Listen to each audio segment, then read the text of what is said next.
সকাল সকাল উঠে ছাদে আসতেই একটা দৃশ্য দেখে মনটা খুব ভালো হয়ে গেল।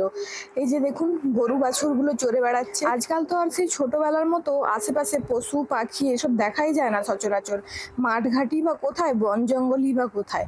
তাই সকাল সকাল এদেরকে দেখতে পেয়ে খুব ভালো লাগছিল। বাড়ির কোনাকুনি শুকনো মাঠটায় গরুরা চড়ছে, আর পেছন দিকের এই একটু জলা জলা মাঠটাতে শুকররা চড়ছে। একদিকে বড় শুকরগুলো, আর এইখানটাতে দেখো কতগুলো ছোট্ট বাচ্চা শুকর।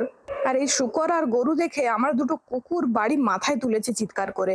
যদিও বা ছাদে বেশিক্ষণ থাকা গেল না, কারণ এনার ডাক্তার এসেছে ইনজেকশন দিতে। অনেক হলো, এরপর রান্না বান্না করে ফেলি। আজকে রান্নার দায়িত্ব আমার। এটা আমি পাট শাক রান্না করেছি, একদিকে ভাত বসানো আছে। আর এই যে মাছগুলো দেখছো, এগুলোকে ছাড়িয়ে নিয়ে পরিষ্কার করে ধুয়ে একটু আলু, বেগুন, কচু আর ধনে পাতা দিয়ে একটা পাতলা ঝোল করব, যেটা আমার মায়ের খুব ফেভারিট।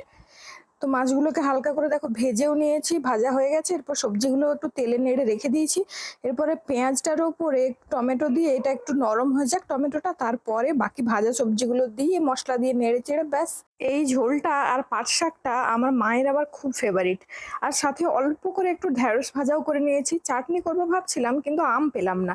আর এদের দেখো, গরম পড়তে না পড়তেই মেঝেতে শোয়া শুরু হয়ে গেছে। করতে করতে খেতে বসতে যাব, মেডিসিনের ডেলিভারি চলে এসেছে।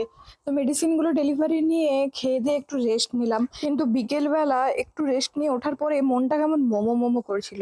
তাই একটু মাকে পটিয়ে পাঠিয়ে জোম্যাটো থেকে এই মোমোগুলো অর্ডার করেছি। সামনেরই একটা রেস্টুরেন্ট থেকে আনিয়েছি, আর বিশ্বাস করো এত জুসি আর ফ্লেভারফুল ছিল, এক কথায় অসাধারণ। কিন্তু মা বিইং মা, যতই বাইরের খাবার খাও, বাড়ির খাবার তোমাকে টিফিনে খেতেই হবে। মা বললো চিড়েকে নাকি পেঁয়াজ, লঙ্কা, ছোলা ভাজা এসব দিয়ে মেখে দিলে খুব সুন্দর লাগে খেতে। আমি বললাম দূর দূর, পোহা হলে ভালো লাগে, না হলে লাগে না। বললো তুই খেয়েই তো দেখ। যাই হোক, বেশি ট্যাফু না করে চুপচাপ রাজি হয়ে গেলাম। আর আমি খেয়েও দেখলাম সত্যিই দারুণ লাগছে। দিয়ে এইভাবে খেতে যাব, ও মা ইনি তাকিয়ে বসে আছেন। প্রথমে ভাবলাম খাবে না, হয়তো এমনি লোভী লোভ দিচ্ছে। পরে একটুখানি দিয়ে দেখি পুরোটা সাফ। তারপর থেকে একটু বেশি বেশি করে দিতে লাগলাম। আর ওই করতে করতে ওই পুরো চিড়েটা খেয়ে নিল। আমার পাতে শুধু পেঁয়াজ লঙ্কাগুলোই পড়ে রইলো। আর এই রাত 9:30টার সময় আমি এমার্জেন্সি বেসিসে এই চার পায়াগুলোর জন্য মেডিসিনটা আনতে বেরিয়েছি। এসে এই হাঁড়িতে পড়ে থাকা বাকি দইটুকু সাফ করে দিয়ে এর সঙ্গে একটু বকবক করে ওকে একটু জ্বালাতন করে ব্যাস ঘুমিয়ে পড়লাম।